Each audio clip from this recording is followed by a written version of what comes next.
With us beginning to establish our new base and preparing to launch our investigation into just what Porkchop has been up to, perhaps it is now time for us to start looking at how we are going to traverse this gigantic world, and what weapons we have at our disposal. That is, if Martha can take a break from giving me the plague. So welcome back to Escaping Fantasy.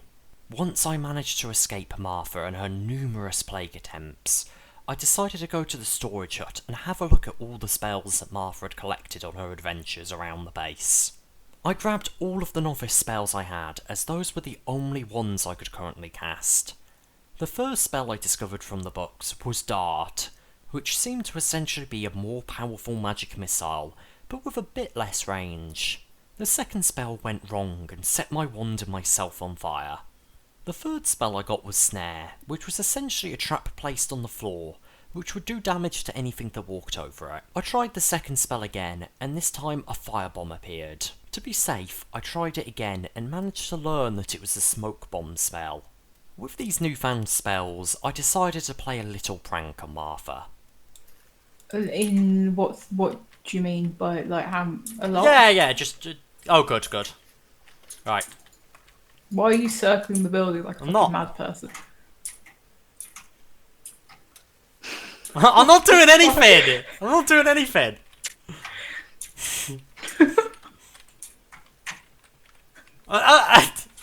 I resent that you're accusing me of all this.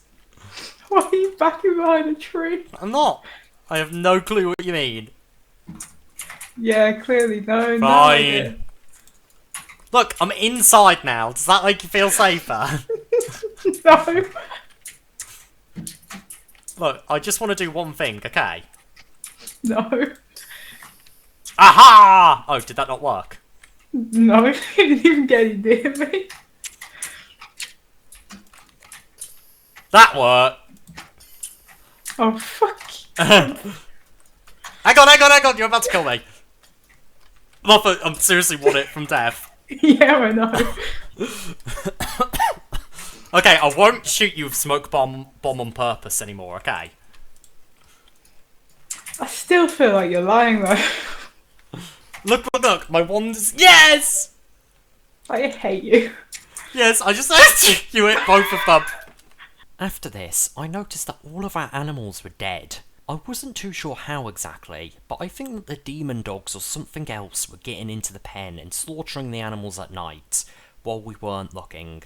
I decided that for now, there was no point getting any more animals until we could do something about them, maybe by getting some special mob prevention torches to keep them away. At this point, me and Martha split up.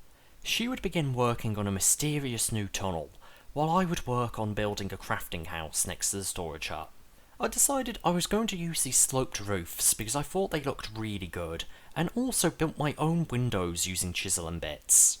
I would go on to fully decorate the inside of the building, and also add a working chimney that releases smoke when the smelter is on. Once that was done, I would go on to a killing spree to upgrade my wand. After a long time of senseless slaughter, I finally managed to get my wand to the apprentice level. Now that I had hit apprentice, I could test almost all of the other spells we had collected from trading with wizards and exploring. The first of these new spells was Dark Vision, which allows you to see in the dark. This could probably be a useful spell, but to be honest, I don't think I'll get too much use out of it. The second spell, however, was one that Martha definitely wished I did not have. Firebomb, which, well, it would shoot an exploding firebomb. Sort of self-explanatory. Coincidentally, I got another fire spell, Fire Sigil, which was pretty much the same spell as Snare, but would set enemies on fire. The fourth spell I got was Replenish Hunger, which was super useful to prevent you from starving, and to keep your hunger bar at full in the middle of combat or while exploring. The fifth spell, however, was by far my favourite spell I would ever get, Blink. Essentially, this spell would let you teleport to a block you were looking at, and the distance was decently far. I would end up just spamming this spell a lot. Luckily, because of how much I used it, my wand XP would go up a lot faster than it was before. The final spell I unlocked was Ignite, which was just a ranged flint and steel spell that could directly set mobs on fire. At this time, I only had 6 spell slots, which meant that I needed to make some tough decisions about which spells I would keep and which I would lose. After a bit of testing, I came to a list that I liked, with that being Magic Missile, Smoke Bomb, Fire Sigil, Dart, Replenish Hunger, and Blink. This would give me some good utility options, balanced out with good methods of damage output. I did want to put Ignite on my wand, but I thought Replenish Hunger was a bit more useful. I would later learn that this was a mistake, as the Hunger Replenish did not last very long, requiring you to cast the spell on repeat. As I was drawing my over-the-top spells, Martha came and gave me my new backpack. We had these in Jurassic Park, but to be honest, I didn't really use mine at all, because we had the electronic storage system, which was just far better. However, I am sure that without the storage system this time, I will end up using it a whole lot more. With the backpack equipped, I decided to test my new combat spells on a troll that had wandered a tad bit too close to the base. As I had mentioned previously, we had stupidly left our horses at Learnmark, meaning that we had been travelling on foot. Now, Martha had found an option of transport we could use instead of horses, but they wouldn't be easy to get. You see, during our travels, Martha had found a bestiary in some ruins, and had started collecting pages for it. One of these pages spoke of the Amphitheatre, a feathered lizard-like bird that would soar above the jungles and could be tamed. However, first they needed to be shot out of the sky, then they had to be mounted, at which point the Amphitheatre would attack you until it relented and became tamed. So, with a bunch of projectiles in hand, me and Martha headed to the local jungle to hunt for some. It actually took a surprisingly long time to find any, but I discovered that Blink was insanely convenient for traversing the jungle, allowing me to easily get onto the treetops. What are you saying then, head back to base? Yeah, because I don't think they're spawning here. Okay, so you'll be... Oh, I see you! I'm on your right, so turn right, up. Oh, Hello. how am I going to get up there, you prick? Climb? I'm not climbing up there for you to get some fucking food. Okay. Oh, what? Where it's there. What? There. Oh, shit! Okay. What do we do? Throw a snowball at it. Oh, there's a few! Oh, good.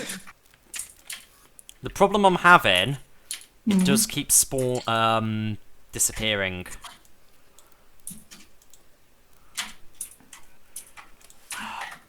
Okay, it's directly above me. Let's see if I can get enough wood together. And it's definitely snowballs, right? Okay. For not to just yet. Oh! If one of us gets one, we can use... Oh, I've got one! We can use the other one to get another one. Ah, fuck's sake.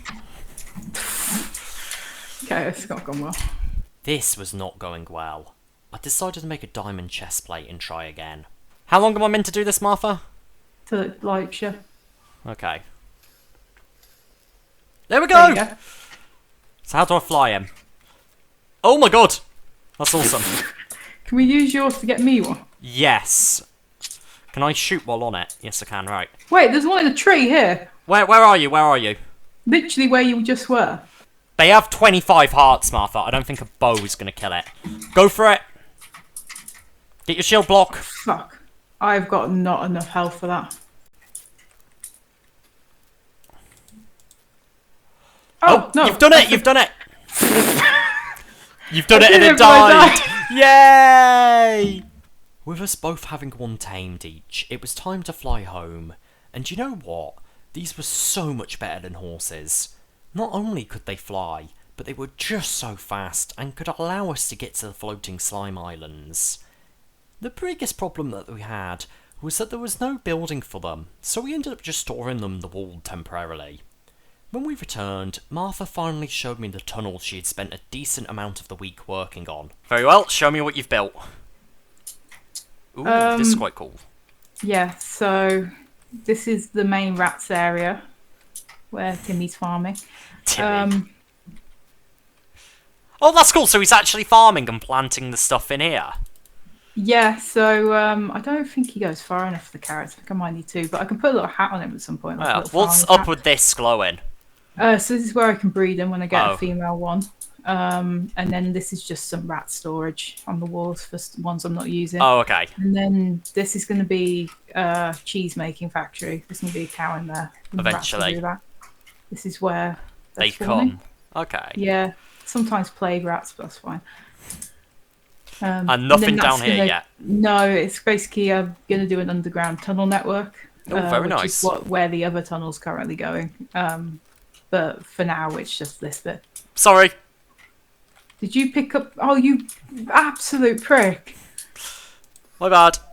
I fucking hate you.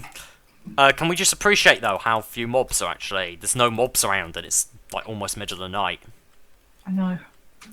Maybe Let's we'll be able to sleep. get animals now. After this, I went off to do some scavenging for magic plants when I came across this cool castle. The defenders didn't really seem to like me and tried to kill me. We would have to come back later to both eliminate this threat, which was pretty close to our base, and also claim their loot. The final build I did for the third week was a build decider that at the press of a button would shoot out a book with a build task inside it. This was here to help give us build inspiration. The first one I got was to build a river. However, this is something I'm going to have to do next week. Getting the amphitheaters was a giant boon for us, and having the build decider will really streamline things. If you have any build suggestions, comment them down below. But for this week I will leave it here, so join us next time on Escaping Fantasy.